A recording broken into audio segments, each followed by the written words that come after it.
início, então, à nossa reunião na noite de hoje.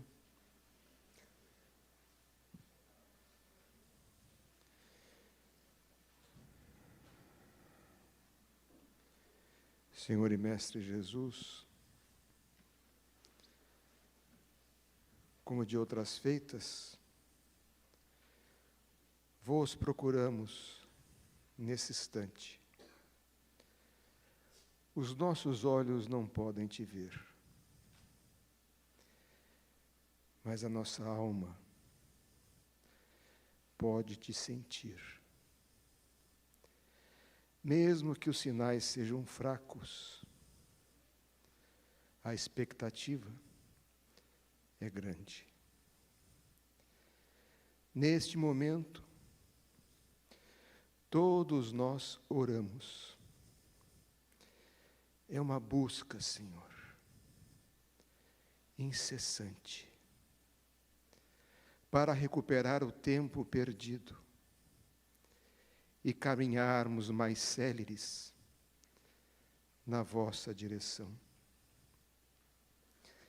Mas ainda os passos são trôpegos, vacilantes, apresentam dificuldades. São as fraquezas da alma. Mas a intenção inicia a brotar no coração. E aí surge a angústia e a súplica de poder estar contigo. Nesse instante de comunhão, todos nós elevamos os nossos corações na prece da rogativa de poder ter convosco um encontro de paz. Apacenta-nos, dulcifica as nossas almas e dá-nos a mansuetude que nasce em vós. Abençoa-nos, sê conosco, hoje e por todo sempre, e que assim seja.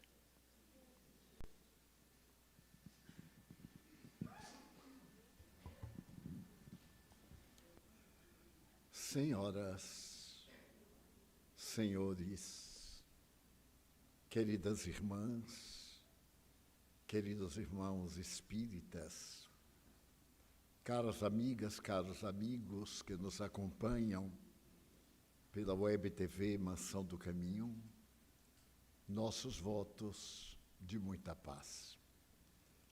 Inicialmente, desejamos agradecer a generosidade dos caros amigos e irmãos que se deslocaram dos seus lares, de suas cidades, a fim de participarmos juntos amanhã do seminário Guerra e Paz.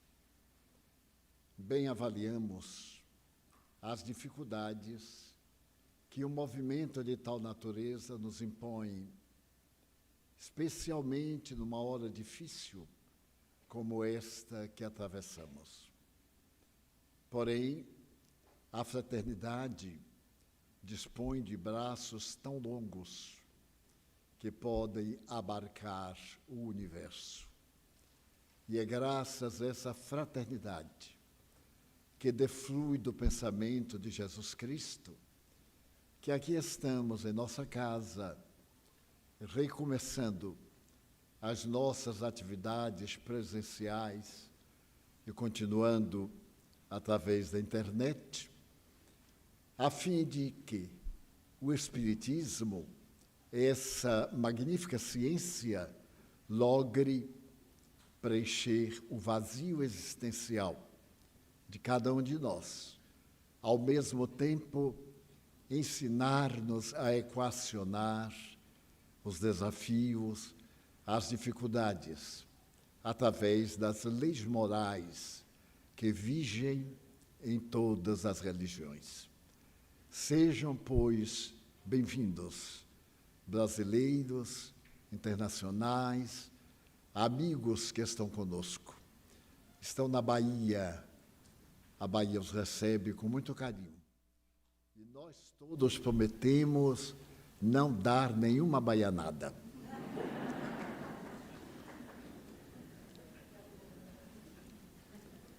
Fazia 400 anos que Israel experimentava um grande silêncio.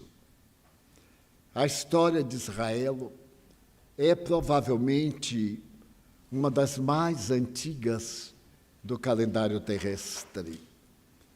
Quando surgiram as primeiras nações na Mesopotâmia, entre os rios Tigre e Eufrates, a Babilônia, a Assíria e o pessoal do chamado Levante, já havia constituído civilizações que chegaram ao clímax e depois desbordaram ao aniquilamento.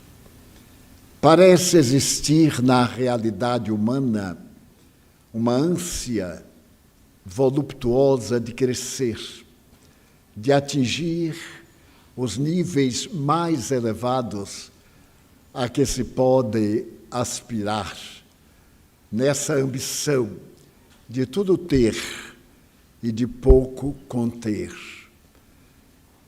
E isso na história, mesmo na história dos tempos modernos de Israel, causa um grande impacto, porque Israel foi uma nação, como outras, resultado de tribos.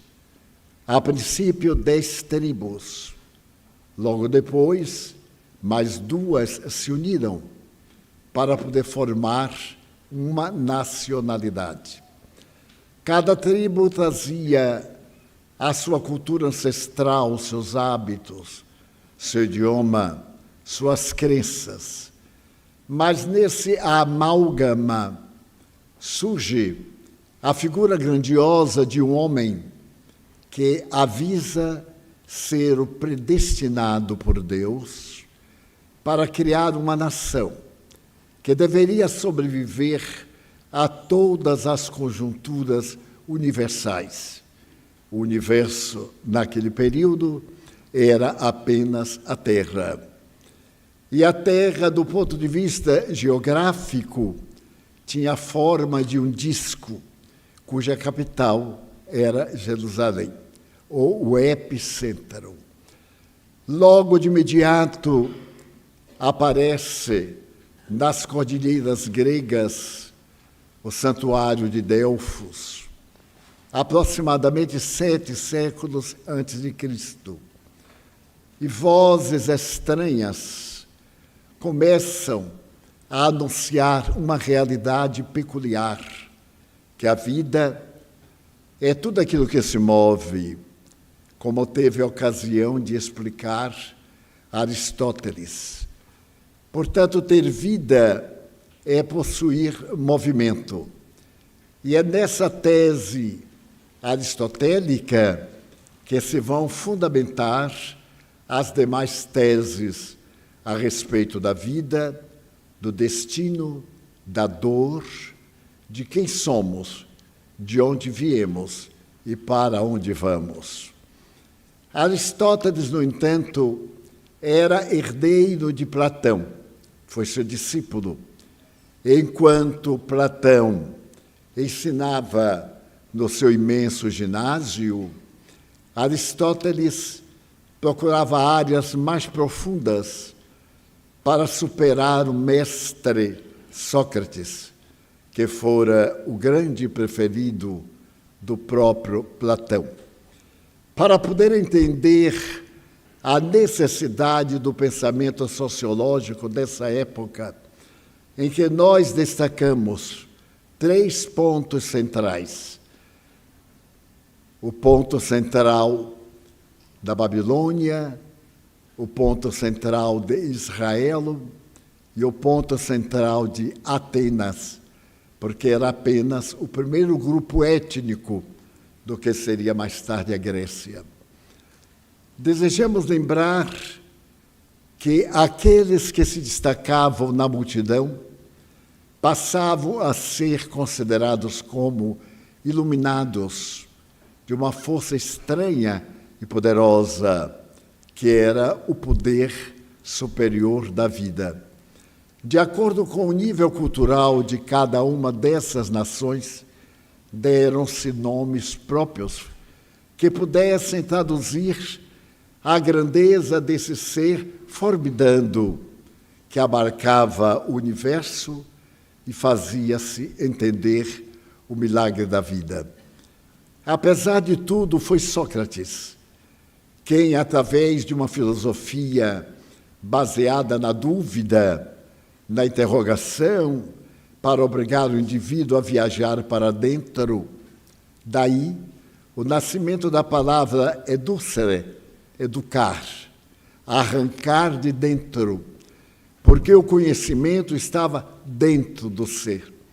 E era necessário todo esforço externo para fazer que esse conhecimento viesse a fluxo e se tornasse o instrumento filosófico para poder viver. Por essa razão, Sócrates nada escreveu. Seus discípulos, principalmente Platão, dão-nos notícia desse ser especial, que até hoje causa admiração às inteligências mais formosas. Nessa busca da realidade, nessa diferença de poderes, nesses focos, nos diversos pontos do grande disco, que era o planeta terrestre, pairavam algumas interrogações. Por que umas pessoas são felizes e outras desventuradas? Por que umas são portadoras de inteligência e outras não vão além do instinto? Qual a razão? Da miséria orgânica, mas da miséria econômica? O porquê da afabilidade, da doçura, do ódio? Essas interrogações iriam centralizar-se numa tríade. Quem sou? De onde venho? Para onde vou? E procurando entender essa dificuldade, Sócrates reconheceu que havia no universo, referimos-nos ao planeta terrestre, havia no universo uma força, mas uma força tão poderosa que ela continha dentro de si mesma a ação e a reação. Ela tanto gerava como diluía. E ele pensou no éter cósmico. Esse éter cósmico seria uma substância aérea que tanto se aglutinava como também se diluía. E é a partir daí que surgem para o Ocidente as primeiras ideias a respeito da vida humana. Nesse surgimento do pensamento socrático, desculpem, ele chega à conclusão de que essa energia predomina em toda parte do universo. Ora, ela é apenas energia, depois ela é sombra. E nessa dualidade, realidade, fantasia, ele centraliza a origem da vida. A vida é de origem transcendental. Ela surge, aparentemente do nada, do éter, e logo também se dilui, sendo que, ao diluir-se, ela vai ressurgir numa outra forma. Daí, a filosofia socrática é espiritualista. Nesse ínterim, Sócrates passou a incomodar as autoridades atenienses e se tornou persona non grata. Foi expulso de Atenas e os seus discípulos tiveram que debandar. Aquele que lhe era mais caro Platão, o mais inteligente, foi para o Egito, que tinha uma ancestralidade muito superior à Grécia. Digamos que as primeiras tribos gregas, espalhadas pelas montanhas, deveriam ter, no máximo, 9 séculos antes de Jesus. Mas o pensamento histórico e filosófico do Egito era tão antigo que somente se podia compreender em verdadeiros núcleos de investigação. Esses núcleos apareceram como recursos religiosos, falando da força divina, que tanto tinha característica teísta como característica humanoide. Então, nós vamos ver Ísis, Osíris, deuses de forma humana. Mas também vamos ver aqueles que têm a forma animal e que seriam responsáveis pelo nascimento e renascimento dentro dessas formas grotescas.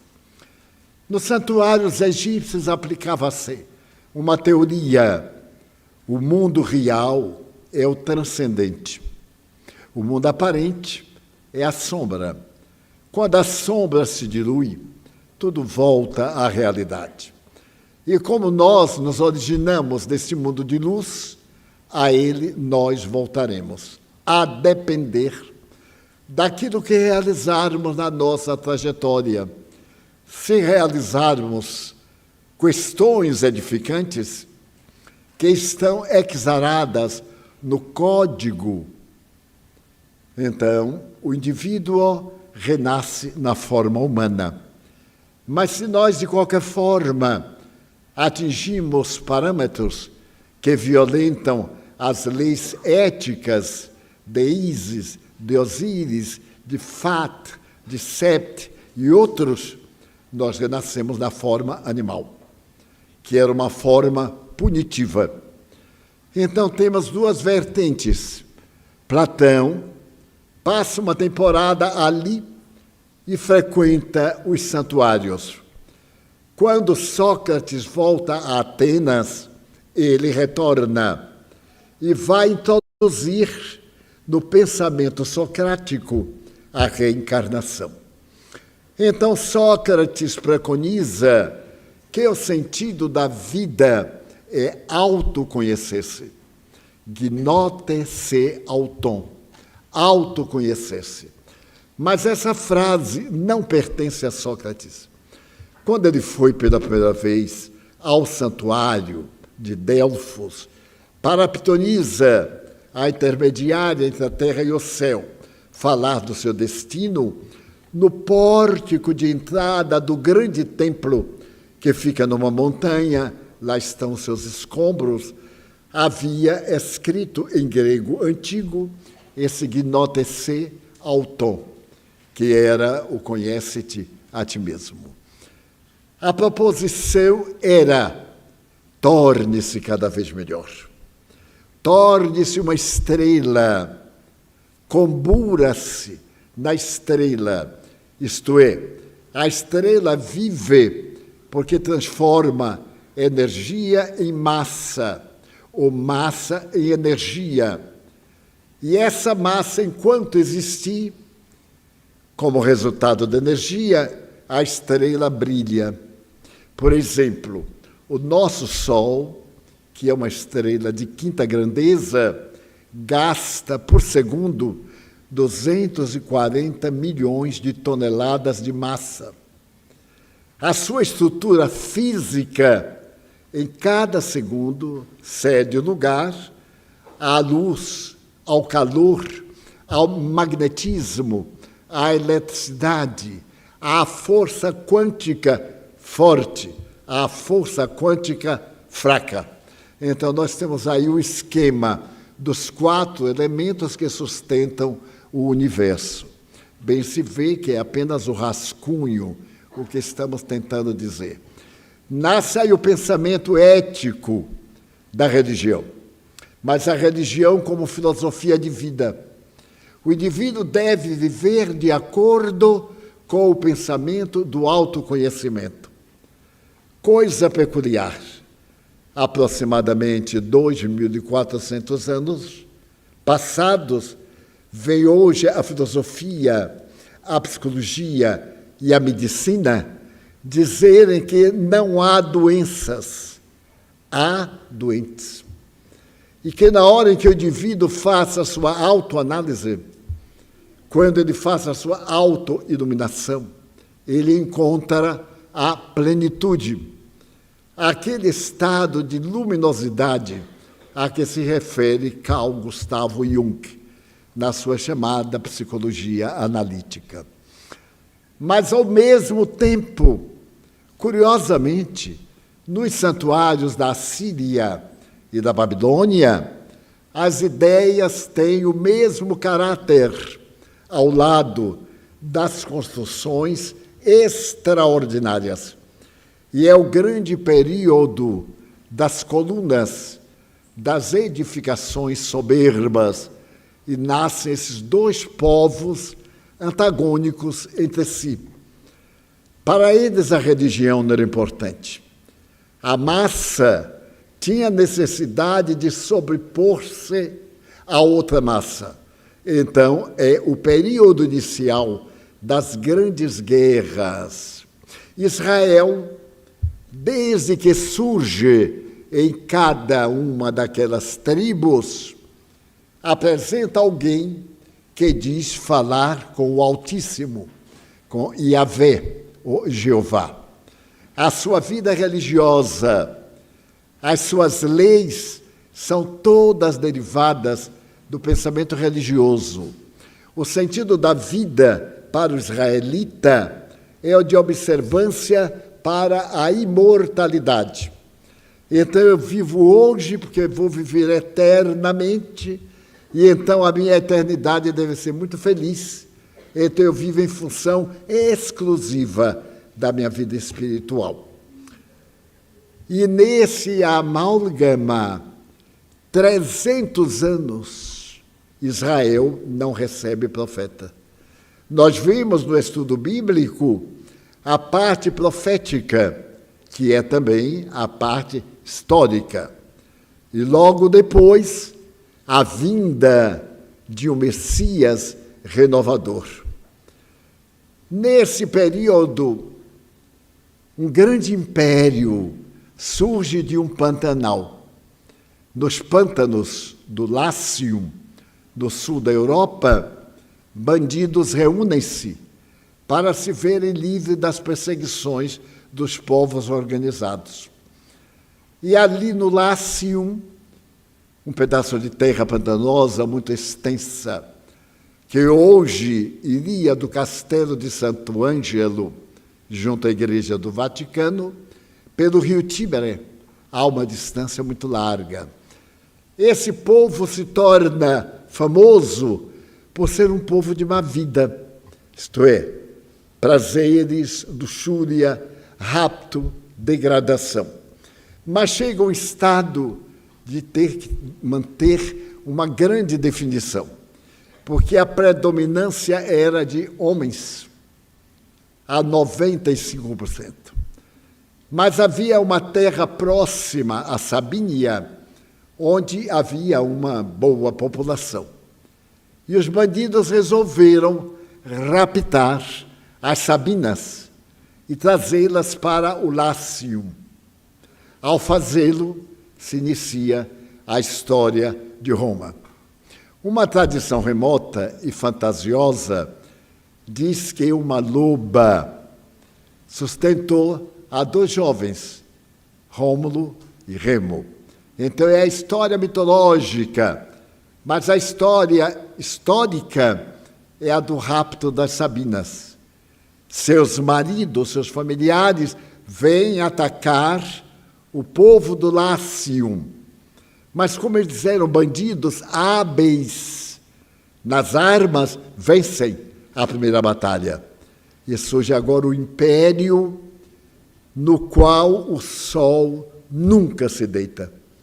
Sempre que houver um sol brilhando, está sobre terra romana. Ele cresce, primeiro, numa forma imperial. Destaca-se um chefe guerreiro, eleito pelas legiões. Depois, começam as lutas internas das diversas legiões. Umas vão para a Europa, outras vão para a Ásia, outras vão para a África, e cada comandante, se considera apto a governar o império a partir de Roma. E vem a decadência do império.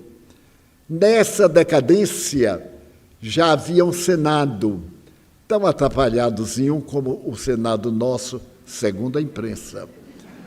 Dessa forma, o Senado resolve que um homem só não poderia governar toda a terra, porque era o período dos chamados bárbaros. Quem não é romano é bárbaro. E então as incursões contra Roma eram contínuas, tão contínuas que no ano 410 a cidade foi derrotada por uma tribo bárbara. E a partir dali, nunca mais voltou à potência ancestral. Que fez o Senado? Instituiu um governo tríplice. Para cada região, um governante.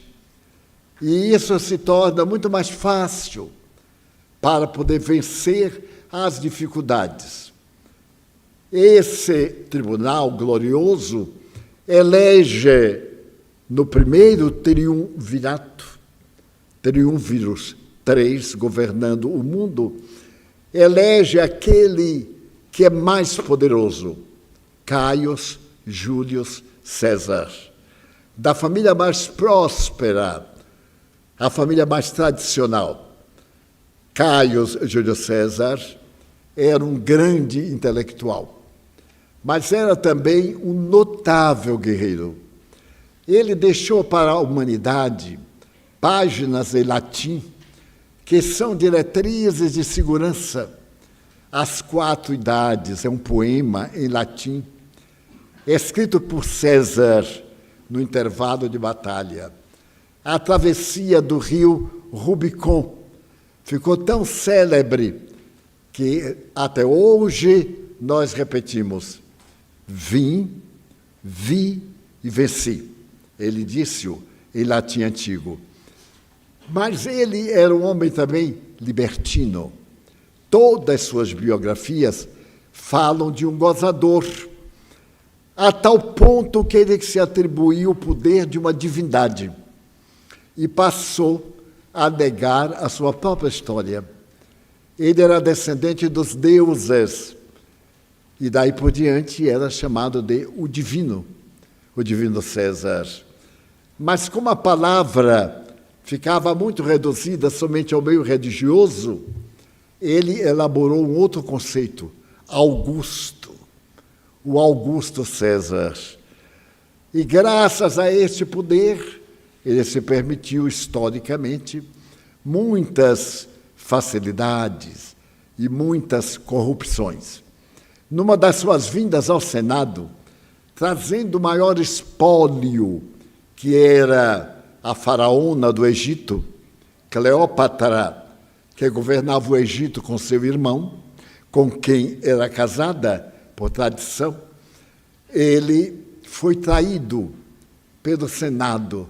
Não sei por que esses senados e câmaras e cama traem tanto.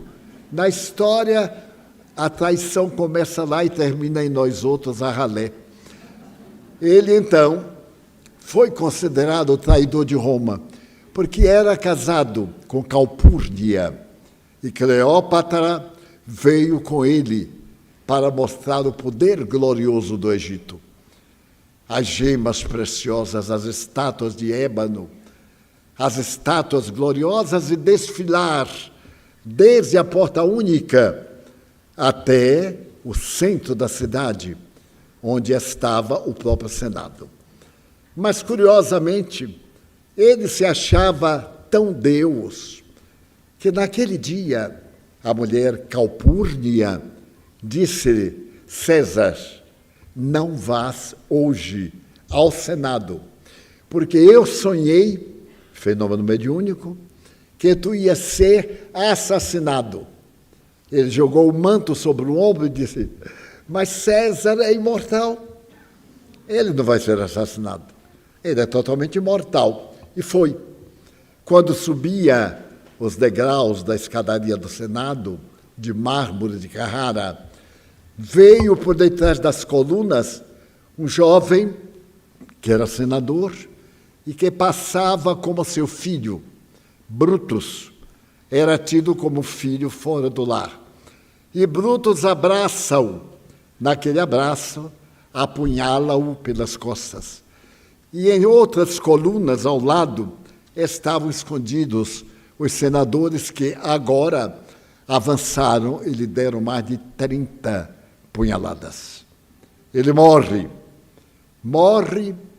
e o império começa a esfacelar-se, porque os outros dois representantes do povo, amedrontado agora com as legiões, um deles perde a vida numa guerra, o outro abandona o título e Roma fica à deriva. O Senado, novamente, propõe um segundo triunvirato e coloca nesse triunvirato o sobrinho de César, também chamado Caio Júlio César Otaviano, o Otávio. Se usam as duas formas. Otávio era um homem probo, um grande general. Era de estatura menor do que habitual e era muito doente. Dizem que ele tinha o corpo coberto de feridas de uma enfermidade que ele adquirira numa das guerras contra os gregos. Mas ele era portador de uma saúde moral impressionante. Tão impressionante que ele descobriu que a sua filha, utilizando-se da posição social, entregava-se à devassidão.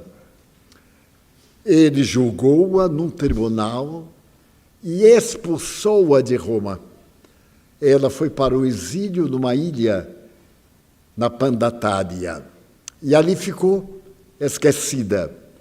Como a esposa de César também ambicionava um grande poder, ela foi denunciada que matava os escravos utilizando venenos que eram adquiridos com pessoas chamadas magas que se originaram no Oriente. E ele, para dar-lhe uma lição, exigiu que ela ficasse na vida conjugal, porém, em habitações separadas. Viveu praticamente a solidão para dignificar o lar. E ele usava uma frase que deveria muito ser usada.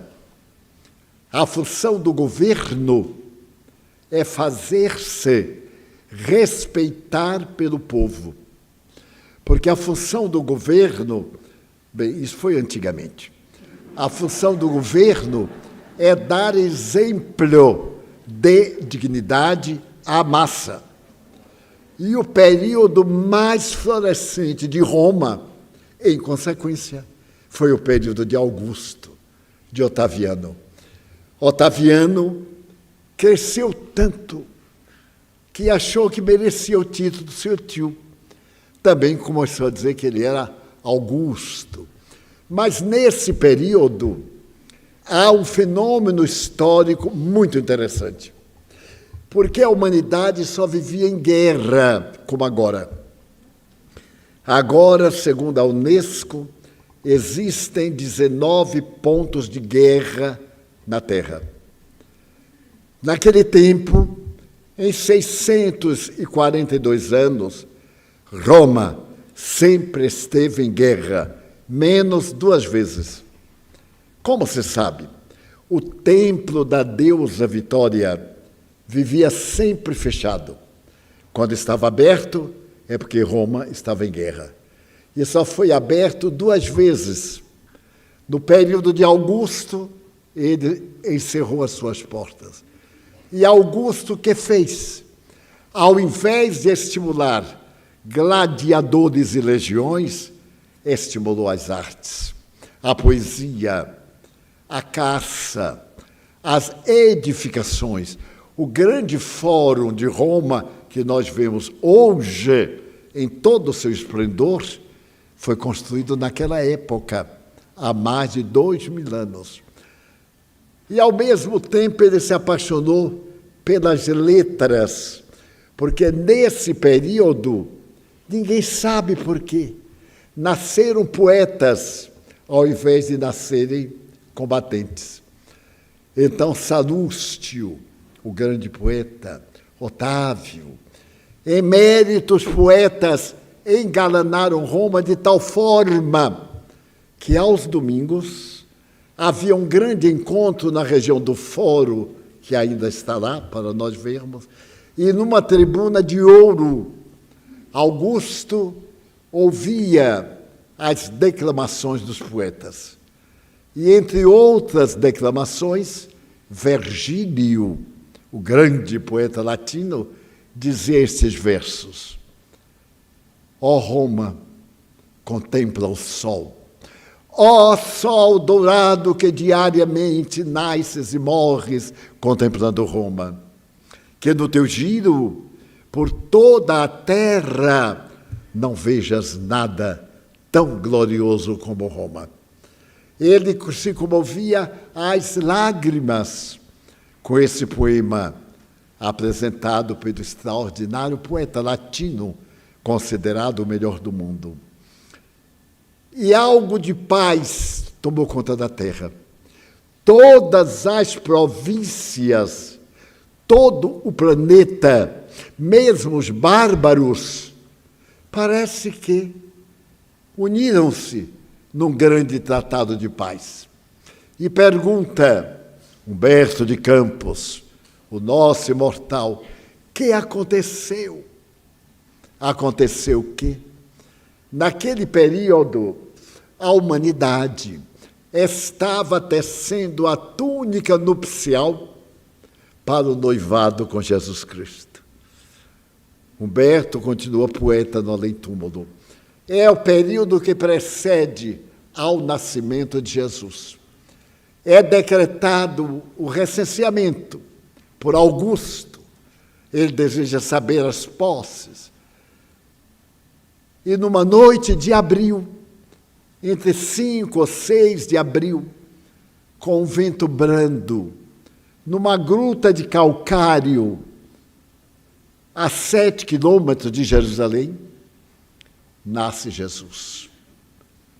A criatura mais notável que jamais a terra pôde conceber. Ernesto Renan, ateu, século XIX, jornalista, poeta, escritor, tem a oportunidade de dizer que Jesus foi tão grande que não teve lugar para ele na história. Ele dividiu a história. A partir daí, todos os fatos são AD, DC. Antes de Cristo, depois de Cristo. É uma força de um homem que nasce em uma estribaria improvisada, porque ali naquela gruta dormiam os animais, os cordeiros principalmente, durante as noites de inverno. E esse homem jamais usou de uma caneta, uma pena, um instrumento para escrever. E escreveu a mais notável literatura da humanidade. Ele não escolheu intelectuais para divulgá-la. Ele convidou a plebe, o povo.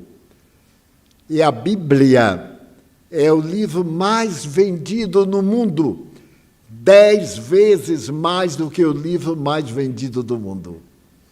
É tão notável este homem que a Biblioteca do Congresso norte-americano fez uma estatística de qual era o livro mais vendido do mundo e venceu a vida de Napoleão Bonaparte.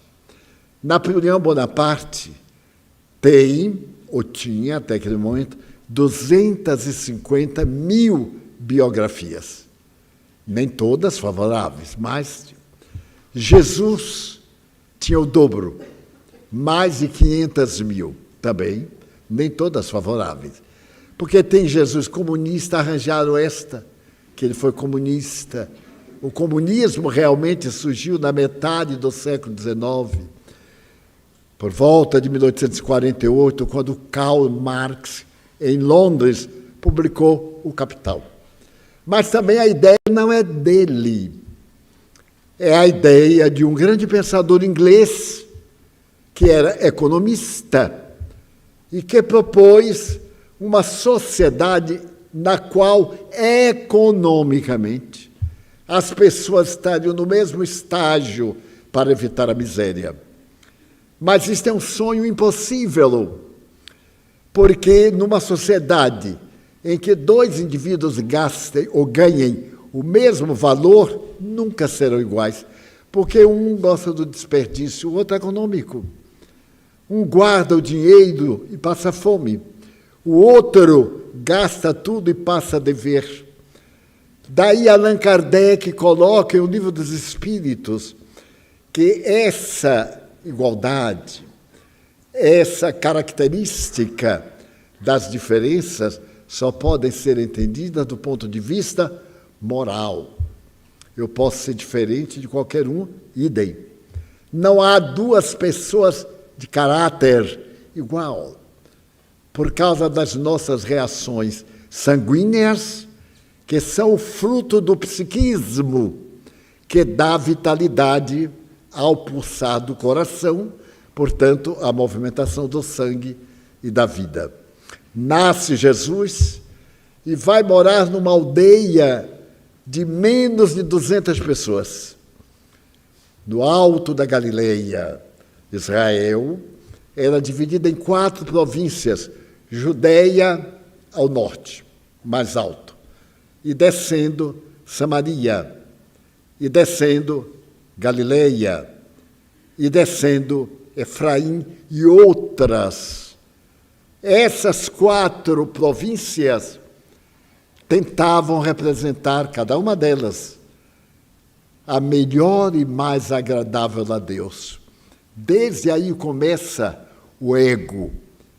A província que eu moro é a mais agradável a Deus.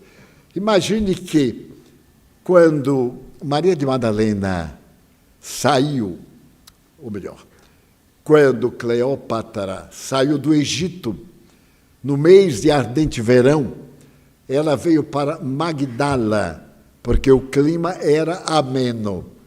E os judeus diziam que Deus descansava ali pela temperatura agradável. Eu tentei ver em que lugar era para eu ver se a temperatura era melhor do que a daqui do Pau da Lima, mas não consegui. Então esse menino já nasce cercado de lendas. Um dia virá o conquistador, montado no ginete branco, ele separará Israel e lhe dará o trono da humanidade. Haja trono para que uma nação apenas governe a humanidade. Quando um lar com 5 pessoas dificilmente tem a harmonia integral. Mas é o nosso ego, a aspiração de sermos o melhor. E o menino vai morar em Nazaré. Nazaré é uma cidade bem pequena. O Pau da Lima é maior do que Nazaré. Mas tinha uma sinagoga. O menino era filho, oficialmente, de um carpinteiro. E seu pai trabalhava na construção da futura capital da Galileia. A capital era Cafarnaum.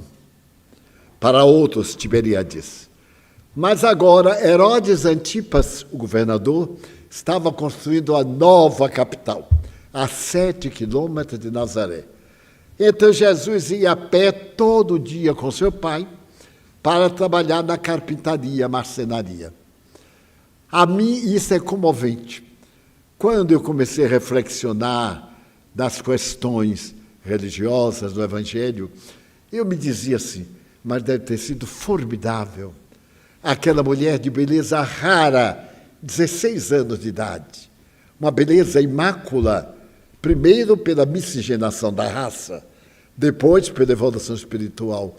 Com aquele menino louro de 2 ou 3 anos, com uma moringa ao ombro, um cântaro, irem buscar água na fonte. E ninguém sabia quem era aquela coisa. Imagina, não é? Daí, toda vez que eu vejo uma criança, eu faço como Pestalozzi, desculpe a distância, mas eu pergunto assim, quem será? Eu estou diante de um rei, de um plebeu, de um miserável, de um criminoso. A criança é uma incógnita. Por isso que ela é o nosso futuro. E daí o nosso dever de, ante uma criança, dar o exemplo para aprender o caminho de Jesus Cristo. E aquele menino que todo mundo conhecia, de repente, aos 28 anos, ele vai à sinagoga. Era uma sinagoga muito modesta, uma 10ª parte, talvez, desta sala. E ali naquela sinagoga se pegam fragmentos das letras bíblicas onde estão os profetas. E ele abre casualmente e faz um discurso. Mas ele era analfabeto, porque a única escola que havia era na sinagoga. Até hoje, de certo modo, as sinagogas, como os santuários indianos, são também os estabelecimentos escolares. E a todos surpreendeu.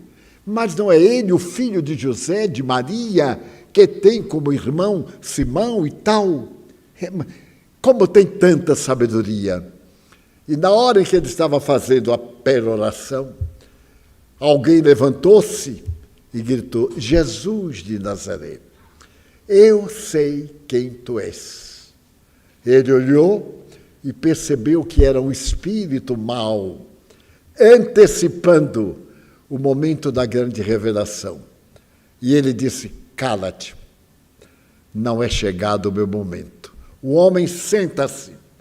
E este é o início do ministério que demora 3 anos e 2 meses e revolucionou a humanidade. Todos os povos, menos alguns tribais da África e da Ásia, conhecem a história de Jesus Cristo. Um período do Holocausto, desde a sua morte até o ano 230, mais ou menos. Depois, a partir de 313, com Constantino, imperador, em Milão, até o ano 1000, quando houve a primeira divisão, surgindo as grandes correntes orientais, o cristianismo da Rússia, o cristianismo da Grécia, e etc. E daí por diante, a criatura humana tem prazer em dividir. Nós nascemos para unir, biológica e filosoficamente. Mas um prazer egóico nos leva a dissentir. Vamos dizer, eu encontro aqui um amigo e falo-lhe uma coisa que ele não conhece.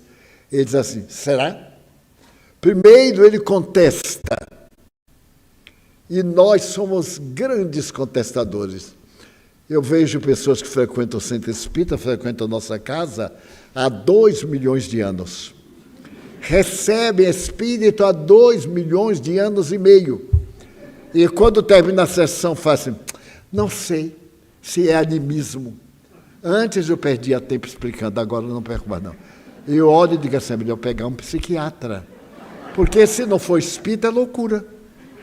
Então, vá ao psiquiatra. Mas é o nosso hábito cômodo para não assumir responsabilidade. Porque se eu reconheço que sou médium, eu tenho deveres. E não só compromissos benéficos. Eu não me mando em mim. Não faço o que eu quero, mas o que eu devo. Se eu sou o doutrinador, aquele que orienta e tenho consciência, eu tenho responsabilidade. Eu sou o espelho no qual meus atos se refletem para que as demais pessoas vejam. Mas se eu mesmo duvido de mim, não tenho nenhuma obrigação de proceder bem, porque nem eu acredito em mim. É, portanto, filosoficamente, uma fuga. E nós vemos isso, inclusive, em nossas fronteiras espirituais. Que dizemos? Estude o Espiritismo, leia, mas não leia como lê seleções do Reader Digest. Aprofunde, medite. Toda vez que eu vou ler, eu sinto sono. Eu digo, falta de hábito. Toda vez que você não come, você sente fome. Mas duvido que você sinta fome depois de comer uma boa feijoada feita por uma baiana de acarajé. Não aguenta, porque a pimenta não deixa. Então, é necessário que acompanhemos a vida daquele homem com seriedade. Ele não é apenas um vulto histórico, como foi Napoleão, como foi Gengis Khan, como foi Xerxes ou qualquer outro. Ele é a luz do mundo. Ele diz assim, eu sou. São 7, eu sou. Eu sou a luz do mundo. Eu sou o caminho. Eu sou a verdade. Eu sou a vida. Então, ele disse, vinde a mim, vós que tendes aflições, e eu vos consolarei. Tomai sobre vós o meu fardo, recebei o meu jugo, e aprendei comigo, que sou manso e humilde de coração. Isto é de uma beleza, de uma profundidade. Aprendei comigo, que sou manso e humilde de coração. O rei solar olhava para uma pessoa e penetrava-lhe o pretérito, penetrava-lhe o futuro. Senhor, quem pecou? Ele ou seus pais? Uma velha lenda de que paga pai por filho. Conversa fiada. Meu pai foi ótimo e eu sou uma pestinha. Não consegui sair. Mas meu avô já era diferente. E eu me pareço muito com meu avô, como meu pai dizia. Será que eu não sou meu avô? Mas isso está no primeiro mandamento, que foi deturpado. Qual é o primeiro mandamento da lei de Deus? Amar a Deus e ao próximo como a si mesmo, ou amar a Deus acima de todas as coisas. Bem, isso é uma terça parte do primeiro mandamento. O primeiro mandamento, conforme está na Bíblia católica protestante, qualquer Bíblia, é eu sou o teu Deus, que te tirou do Egito, da casa da escravidão. Diante de mim não tens outros deuses, nem daquilo que está nos céus, nem daquilo que está na terra. Porque eu sou um Deus justo e bom, que protege até a 100ª geração, e que pune a partir da 4ª geração. Mas isso não botaram. Muitos dos senhores talvez nunca ouviram isso, mas podem consultar a Bíblia que tiverem em casa. Porque aquele que procede mal, ele me paga. Ele vai pagar a si mesmo. Mas não na condição de seu filho. Eu cometo um crime e eu não me reencarno no meu filho. Eu me reencarno no meu neto, meu bisneto. Então aí eu tenho tempo de ser eu reencarnado naquele corpo. Então vimos, quando eu era menina, era muito comum na minha terra. Havia uma família muito rica, outros se diziam assim, ele está sofrendo porque o avô era o miserável, era tal, era qual. E é provável, porque na família era a ovelha negra. Estava recuperando-se de erros que ele próprio cometeu. Então, essa doutrina de Jesus é tão simples que ela cabe em um pequeno livro de 100 e poucas páginas, a depender do número da letra, e contém toda a sabedoria universal. A cada momento se constata que determinada frase de Jesus é absolutamente psicológica, atual. Não odeis a ninguém. Mas como me ofendeu tanto? Sim, porque ele é um desequilibrado. Ele não tem outro vocabulário. Agora, ele só te ofende se tu aceitares a ofensa. Se não aceitares, foi um bobo falando. Se alguém disser, mas o Divaldo é o maior personagem que eu conheço, nem na altura. E se outro disser assim, mas é um bandido fanático, nada que ver. Não me afeta. Porque a essa altura eu já devo conhecer o meu caráter. Não é o fato de alguém me desenhar que é uma cópia. Pode ser uma adulteração total que nada tem a ver comigo. Então, para que ter raiva? Obrigar os neurônios a produzirem tóxicos, toxinas, ao invés de produzirem fenômenos notáveis de substâncias protetoras, ele vai trabalhar para sentir cansaço, para ter dispneia, para ter problemas hepáticos, principalmente. E se vamos ter um divórcio caracterizado pelo ódio, pelas leis que variam muito, ou pelas calúnias, pode anotar um futuro câncer. A maior autoridade em câncer dos Estados Unidos é um professor da universidade. Ele tem uma virtude, que escreveu 10 livros best-sellers do mundo, o Dr. Bernie Siegel. E então ele diz que o câncer tem, sobretudo, uma origem emocional. A maioria das mulheres que se divorciam e que são muito acusadas e ficam deprimidas têm câncer de mama, porque a mama é o veículo da vitalidade, do leite. Então, a sua dor mata o centro da vida. A célula se repete no automatismo. Cada 28 a 32 dias, nós temos o fenômeno da cisciparidade, da divisão celular. Muito bem. Então, isso é automático.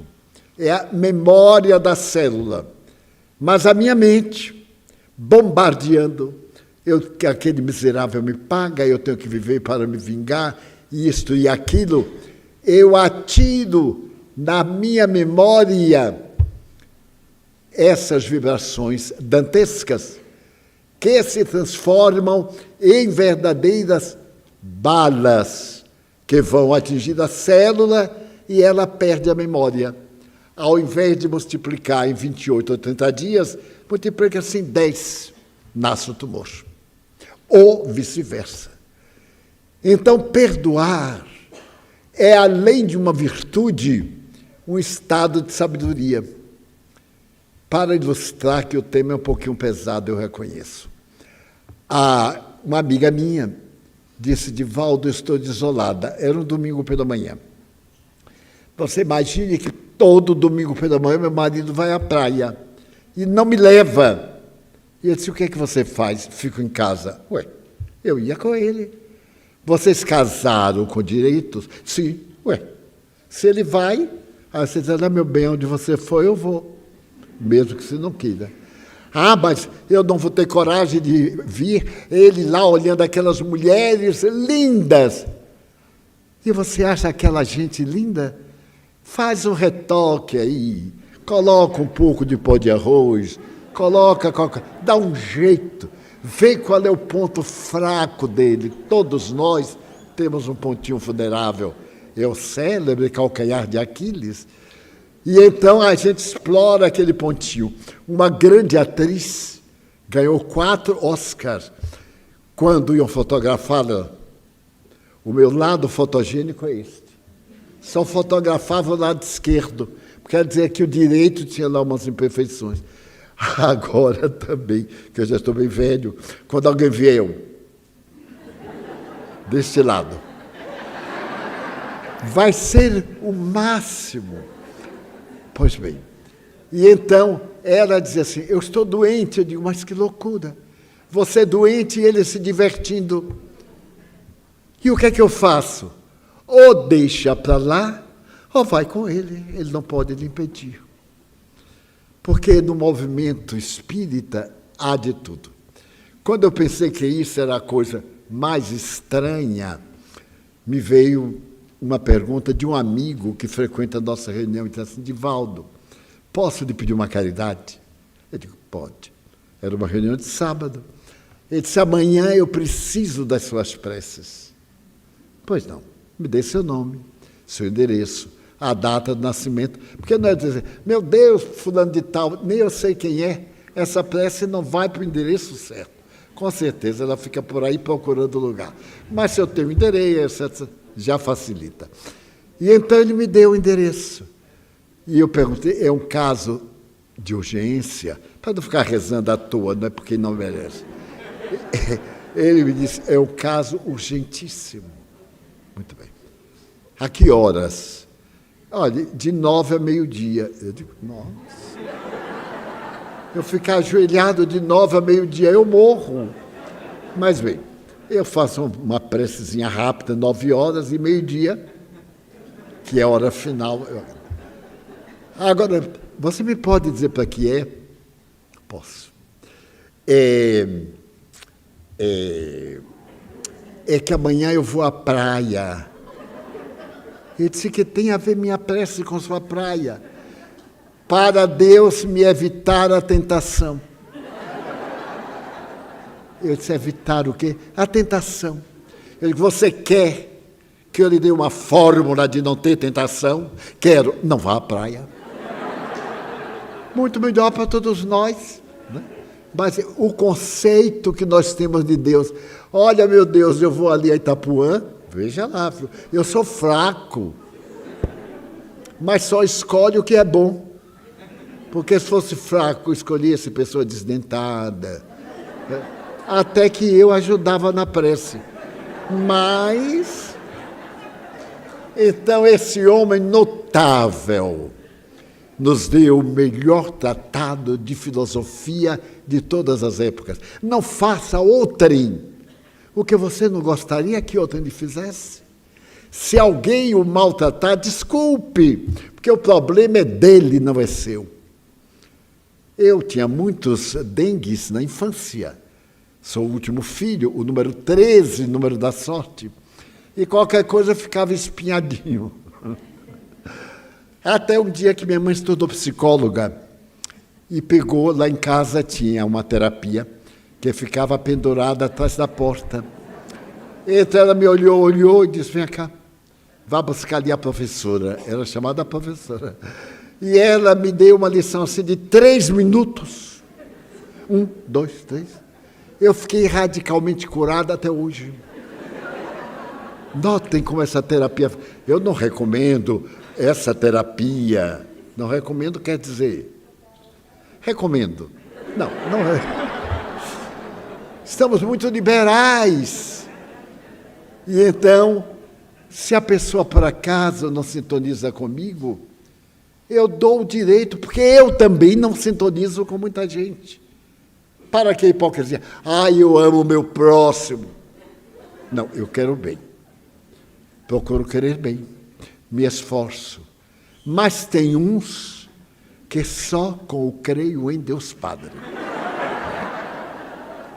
Eu tive uma amiga que eu fazia um esforço, mas um esforço, para mim, muito grande. Porque tudo que eu detestava, a moça fazia. Parece que ela era inspirada. Ela vinha falar comigo e vinha assim agitada e pisava nos meus 2 pés. Eu então ria, dizia assim, Satanás está chegando. Aí dava um passe, uma coisa. E eu digo assim, coitadinha, ela não sabe quanto é desagradável. Até o dia que eu me dei conta que eu também era muito desagradável a muita gente, que a recíproca era necessária. Então, como fazer? Eu passei a achar minha amiga um anjo. a Miss Universo Pau da Lima. E então eram apenas caprichos do ego. E ela passou a ser simpaticíssima, que eu era. Mas eu não via porque tinha algum conflito de infância embutido no meu inconsciente de uma tia minha horrorosa que adorava dar beliscão na gente. E a pobre da criatura que pagava. Tomei quantos beliscões de caranguejo? É aquele que dá com o pé. Então a gente vai ao purgatório e volta. Então, quando a gente aprende com Jesus, se alguém não gosta de você, agradeça. É um trabalho a menos, uma preocupação a menos. E se alguém magoá-lo, não conserve a mágoa, porque o ato de alguém fazer é normal, mas de você aceitar é um desequilíbrio. Não aceite. Então a gente vive sem carga dupla. Quando eu tive uma parada cardíaca, e o médico me disse, olha, você vai ter no máximo 20 dias, 28, ele me animou muito, 20 dias, 28, porque está com 3 artérias comprometidas e tal. Falou muito, eu não entendi nada, só entendi que eram 20 e poucos dias. Eu então vim para casa deprimido. Deitei-me, orei e disse assim, mas meu Deus, com tanta gente aí, querendo entupir as veias, não consegue. Eu não bebo, não fumo, não jogo bilhar, não faço nada. E por que eu estou com esse problema de artérias? Nesse dia, nós tínhamos sessão mediúnica. E eu participo das sessões. Quando o espírito Joana de Anjos me apareceu aos pés da cama e me perguntou assim, eu já estou indo para a sessão, que era aqui mesmo. Eu disse, hoje eu não posso. Ela disse, por quê? Eu disse, a senhora não sabe, mas eu estou muito doente. Ela disse, você está doente? Eu disse, estou, sim, senhora. E aí eu fiquei de, mas que guia espiritual é esse? Eu estou para morrer e nem o guia sabe. Olha que coisa. Eu achei uma estupidez. Minha irmã, eu estou com 90% morto. Ela me olhou bem séria e disse assim, 90%? E qual é o problema? Você não está falando comigo que estou 100% morta? Aí eu fui à sessão e não morri até hoje. O meu médico, Deus já o levou. Porque Deus sabe o que é melhor para cada um de nós. Então, como Jesus foi um psicoterapeuta admirável, pense no bem. Seja você quem ama. É uma coisa fabulosa a gente amar alguém. É algo extraordinário, não é favor, porque quem ama é que é feliz. Não é o amado, não. O amado, a amada, fica tão cheia de dedo, achando que é grande coisa. Até a hora que percebe que o amor não é tanto, ela fica ótima. Mas quando percebe que ele é generoso, que ele gosta de dar presente, porque quem quiser conquistar um coração feminino, pelo amor de Deus, dê um presente. Seja lá o que for, enrole uma erva e diga, olha, agora está na época de dar presentes de rosas ou de flores, etc. É a nossa sede de amor, sede de ternura, sede de acolhimento. Todos nós, com raríssimas exceções, temos sede de acolhimento. Eu vou parar aqui porque eu vou continuar na próxima reunião. É um tema novelístico. Para e continua. Então, esse Cristo nos deu isto. E o que é que nós fizemos dele? Ou fazemos dele? Vamos praticar uma coisa negativa e a consciência não faço. Não faça. Por que não? Todo mundo faz, eu também faço. Mas você não é todo mundo. Mas eu faço. Faz. Se arrebenta. Meu Jesusinho. Eu tenho uma amiga que, quando ela está emocionada, ela chama meu Deusinho. Bota um Deusinho pequeno ou um Deusão. A doutrina espírita Hoje, nós vamos saber por que o Espiritismo é importante. Repetindo, Jesus convida-nos ao amor. Quem ama é que é feliz. Observem, quando a gente vê alguém que ama, os olhos brilham. Por que os olhos? Por causa da adrenalina. O nosso rim está sempre aceso para derramar adrenalina ou corticoide. Então nós vemos uma pessoa querida, pum, e aí os olhos da gente. E a gente fala, e dá um abraço que vale um ano de convivência. Quando a gente vê uma pessoa antipática, aí o rim, corticoide, a gente, olá, e vai embora pelo amor de Deus. Então vamos cultivar, pede Joana de Ângeles, cultive a alegria, meu filho. Plante a esperança nos corações. Se alguém está sofrendo, não diga vai passar, não. Que bom, porque já está passando. Ruim é quem ainda vai sofrer, porque felizmente todos nós sofremos de alguma coisa. Vou concluir com Buda. Ele terminou a pregação e veio uma mãe e disse, mestre, meu filho único acaba de morrer. Eu te amo. Ajuda-me a restaurar a vida de meu filho.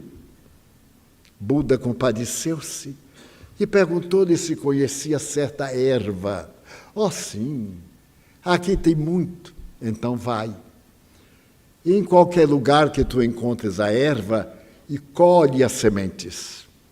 Depois, torra-as, pisa-as, faz um caldo e dá para ele beber. Mas ele está morto, passa-lhe nos lábios, e ele ressuscitará. E ela saiu correndo. Era o mais que tinha, era a planta. Ela viu uma casa alegre, porque Buda deu uma outra recomendação. Na casa de onde tirares a planta, não pode ter havido morte, nem doença, nem velhice. Ela viu aquela casa encantadora, parecia de um noivado, correu, colheu no jardim, envolveu no lenço, mas quando ia lembrou-se de saber como era a estrutura da família. Bateu a porta e veio uma senhora muito triste. E ela disse, mas numa casa tão bela, por que a tristeza? Porque meu marido morreu ontem. Então a erva não servia, ela deixou. Foi adiante e escolheu uma casa acabada. Não é possível. Tudo que é desgraça deve ter acontecido ou não acontecido. Ela encolheu, adentrou-se, e quando adentrou-se, ela foi recebida por uma senhora idosa, que mal podia andar. Então a erva não servia, ela jogou fora. E aí saiu escolhendo, e encontrou uma casa de onde vinha uma música deliciosa. Havia pássaros em gaiolas e cantavam. Ela foi, recolheu tudo, e então perguntou a uma das crianças, mas aqui essa casa é uma casa festiva, tudo canta, tudo tem harmonia. O menino disse, até amanhã. Pela manhã era uma felicidade, mas papai tomou uma queda e está para morrer.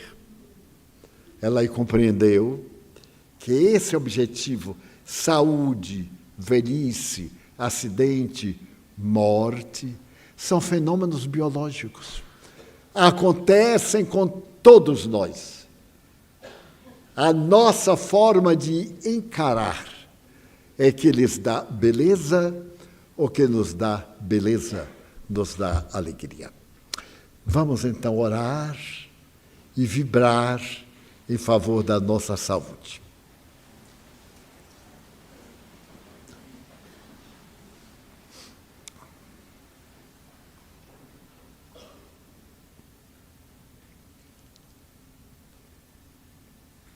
Senhor Jesus,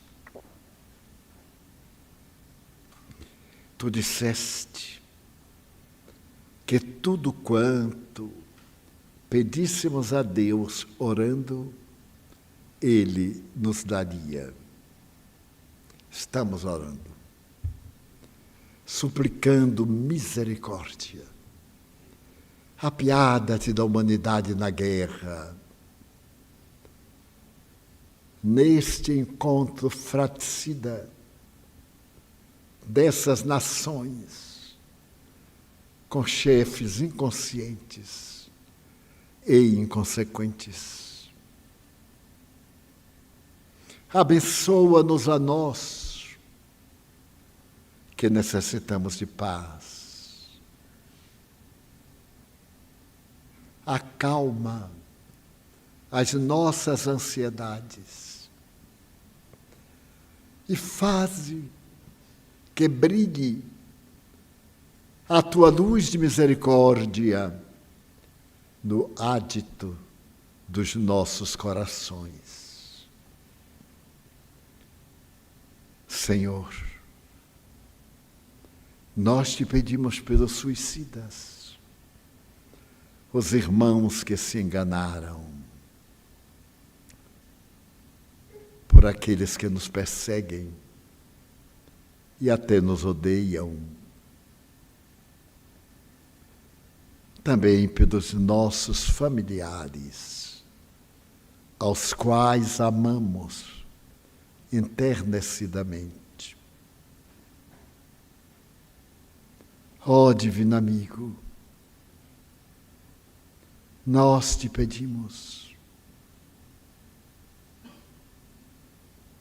que a justiça terrena aprenda o caminho da divina justiça e que os maus corrijam-se quanto antes.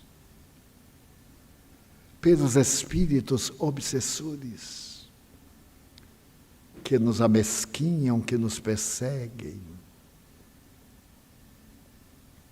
também te pedimos, Senhor, em favor